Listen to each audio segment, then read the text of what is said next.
Coming up on WUFT News First at 5, a new hospital is coming to the North Central Florida area. What officials are hoping the facility will bring.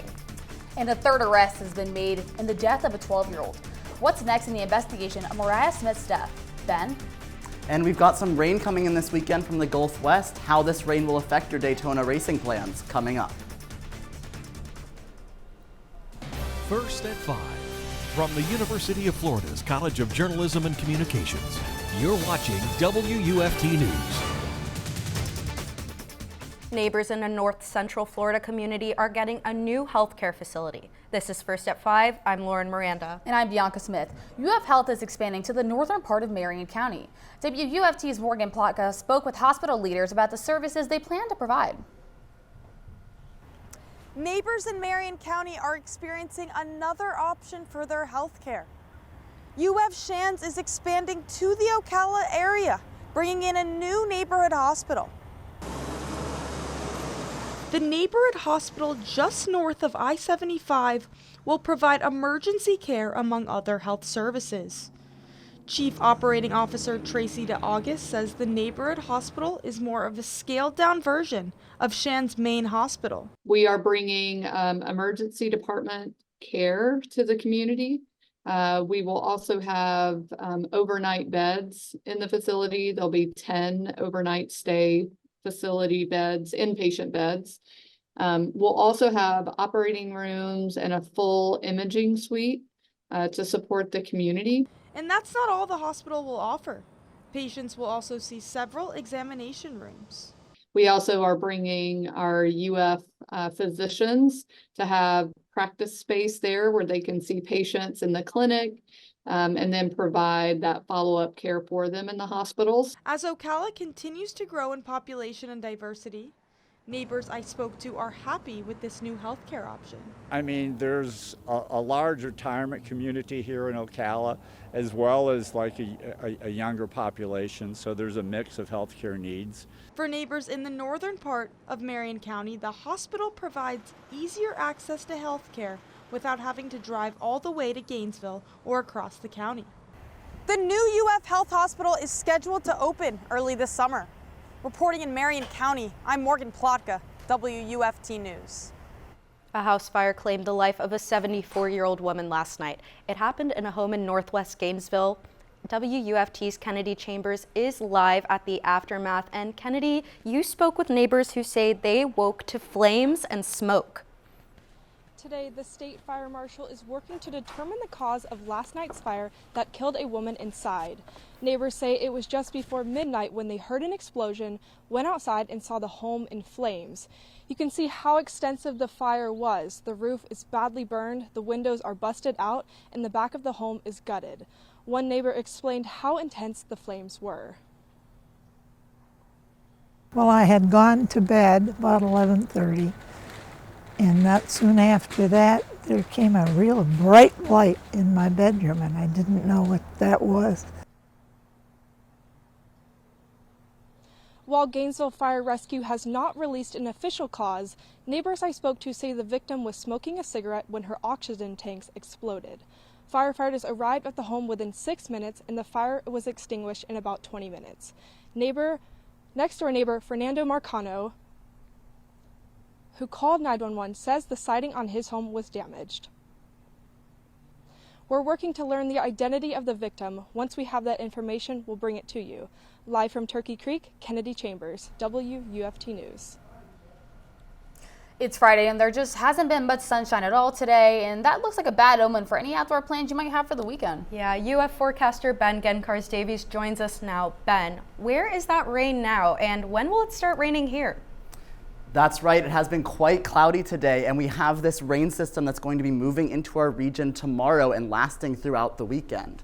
Looking back at our campus cam, you can see fairly consistent cloud coverage blanketing the sky that's been around throughout the day. The current temperatures are in those upper 60s, and this is pretty consistent across the board for our region, temperatures in those upper 60s and lower 70s.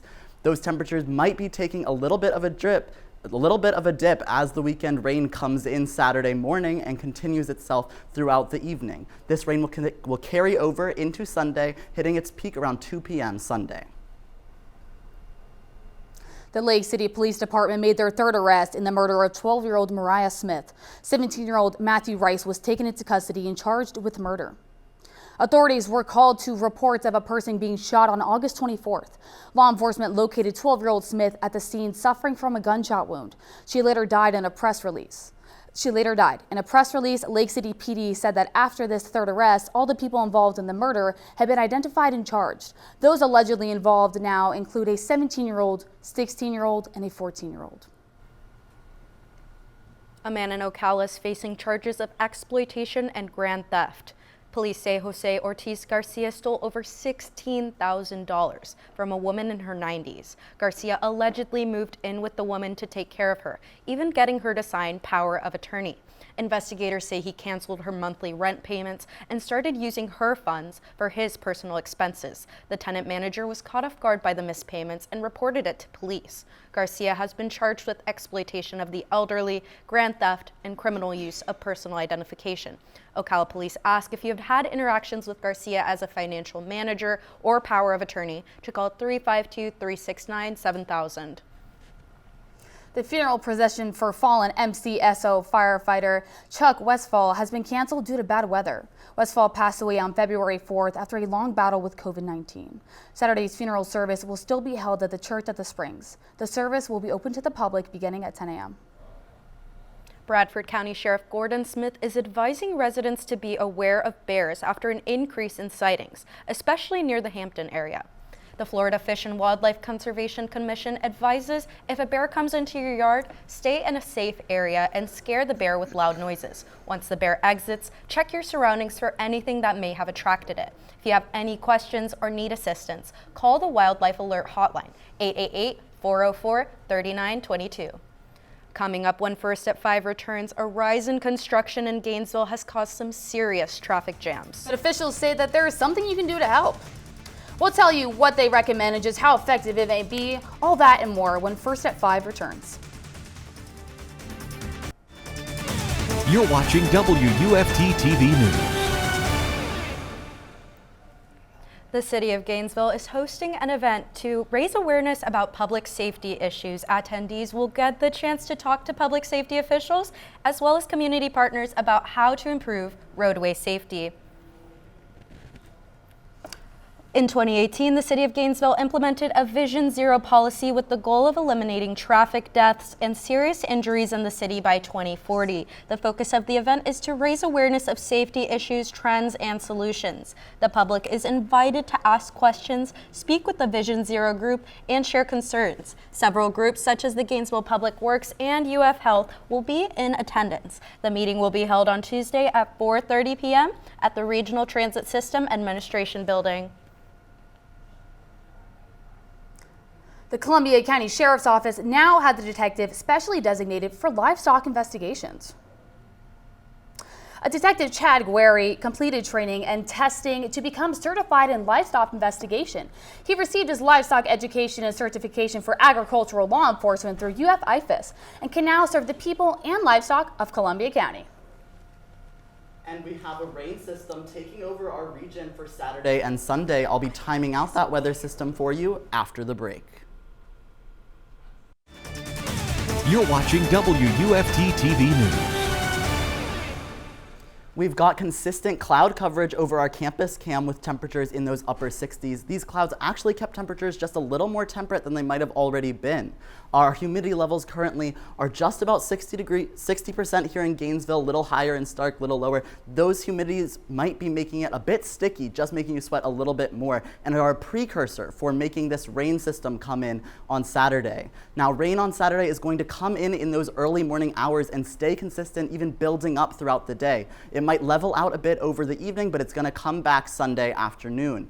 Now, looking at our Saturday highs, those temperatures are in those lower 60s, just a little bit cooler than they have been over the past couple of days, but no too drastic of a shift. Sunday morning lows are going to be in those upper 40s, so if you're out in the early morning hours, you're going to want to make sure to bring a jacket. Now, Looking at our Daytona 500 Sunday day planner, temperatures are going to be just around 60 degrees, dipping a little bit as you get into the evening after sunset. But that rain is going to be sticking around, which might delay the start of the game. The track itself can take up to 90 minutes to dry completely, so that delay could be quite significant. Looking at our Sunday highs, they're going to be in Gainesville in those mid-50s, but reaching 60 down in Daytona if you are going to see that race.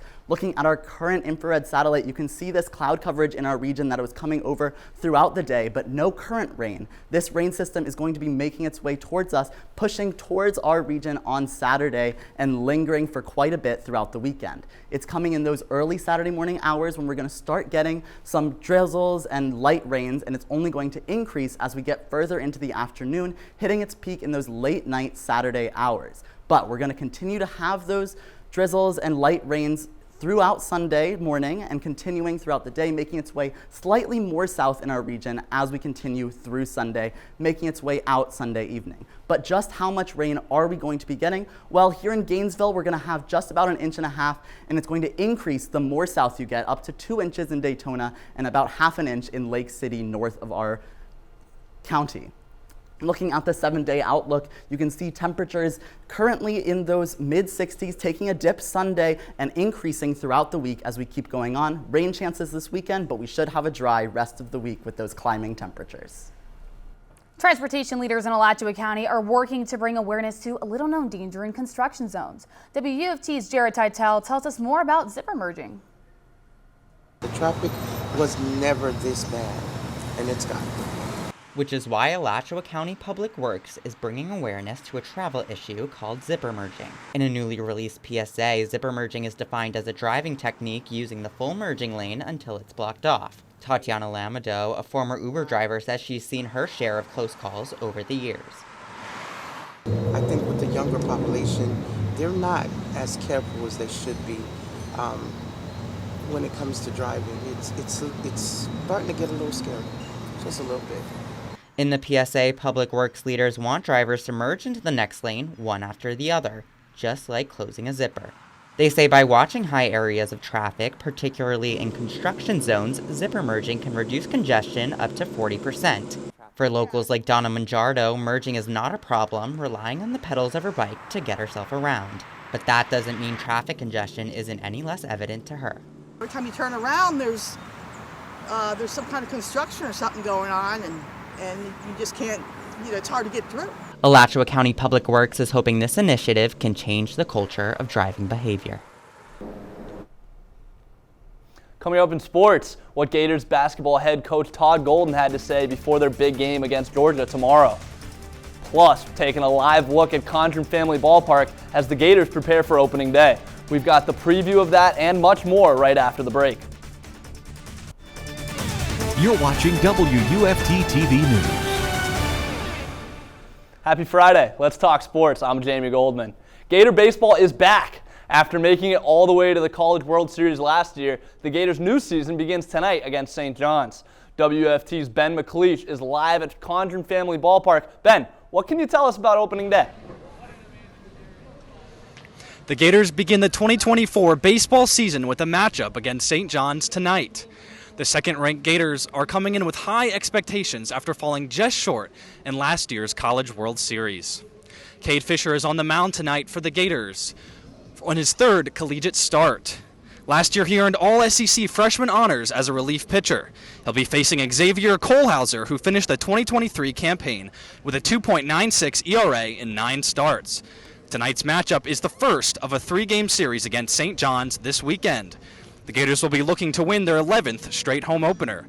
They are undefeated in home openers since this ballpark opened in 2021. First pitch for tonight's game is set for 6:30. Ben McLeish, live from Condren Family Ballpark, WUFT News. Across the street from baseball, Gators softball is hosting the 6th annual Bubbly Invitational this weekend. Florida will be very busy as they have 5 games on tap for the weekend. The Gators got things going against Georgia Southern earlier today for the first game of their doubleheader. The Orange and Blue beat the Eagles 8-0. Florida will take on Loyola Chicago later tonight for the back half of their doubleheader. First pitch for that one is slated for 5:30. Looking ahead, Florida will have another doubleheader tomorrow as they face the College of Charleston, then Georgia Southern again. The final game of the Gators' jam-packed weekend will take place Sunday against College of Charleston once again. First pitch for that one is set for 12:30. Moving to the mat, Gators Gymnastics is heading to St. Charles, Missouri for their second quad meet of the season.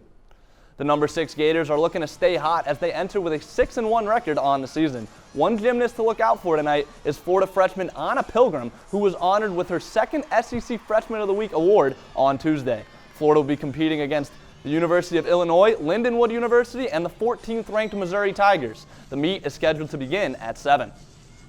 Florida men's basketball begins a 2-game road trip tomorrow when they head to Georgia to face the Bulldogs. Florida enters this game on a bit of a heater, winners of 6 of their last 7 games. The last time the Gators and Bulldogs met, the Gators sweated out a 4-point win in overtime. Gators head coach Todd Golden stressed to his team the importance of finishing games. I think offensively, I think we'll be ready tomorrow. We just got to make sure if we are fortunate enough to get a lead, that we do a better job defending and finishing possessions. I thought that was the biggest issue on Tuesday night for us. The Gators and Bulldogs tip off at 1 from Athens tomorrow. Switching gears to women's basketball, the Gators hosted Ole Miss in the O'Connell Center last night. Florida led by as much as 16 points in the first half, but Ole Miss just wouldn't go away.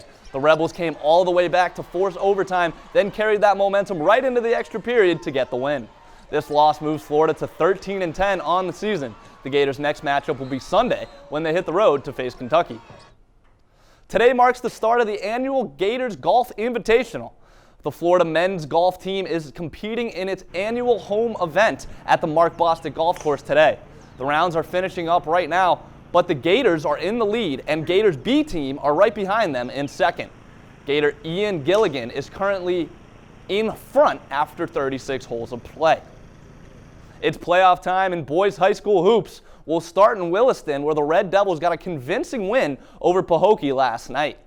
The Red Devils completely dominated the game, taking a 44-6 lead into halftime. Williston cruised to victory after that and got the win 76-18. The Red Devils will face Trenton in the 1A regional finals next. Looking at some other high school hoops results, Gainesville High got a 1-point win over Oak Leaf. The Buchholz Bobcats also got a win, taking down Forest by 11. The Trenton Tigers beat Chiefland to advance to the region finals against Williston High School on Monday. One final note before we go. With 49 points in Iowa's win last night, Caitlin Clark became the leading point scorer in women's college basketball history. Also, this Sunday, Daytona 500 may be in jeopardy due to weather. Yeah, that's What, right. guys, we still gotta go, right? Absolutely. Stick shift. Time to switch gears and look like what the weather will be like this weekend. That's right, it will be a little bit rainy for the Daytona 500, but temperatures will be just about 60, so you want a light jacket, but a rain jacket might be more apt. Looking at our 7-day outlook just one more time before we go, you have that temperature dip after the rain on Sunday, and temperatures increasing throughout the week, all the way to Friday, where we're gonna hit it at our peak of the mid-70s. Well, I sure hope to see you guys there, but BBC World News is next, and the PBS NewsHour is coming up at 7. That's right, but your Florida news is always on at WUFT.org. Have a good night.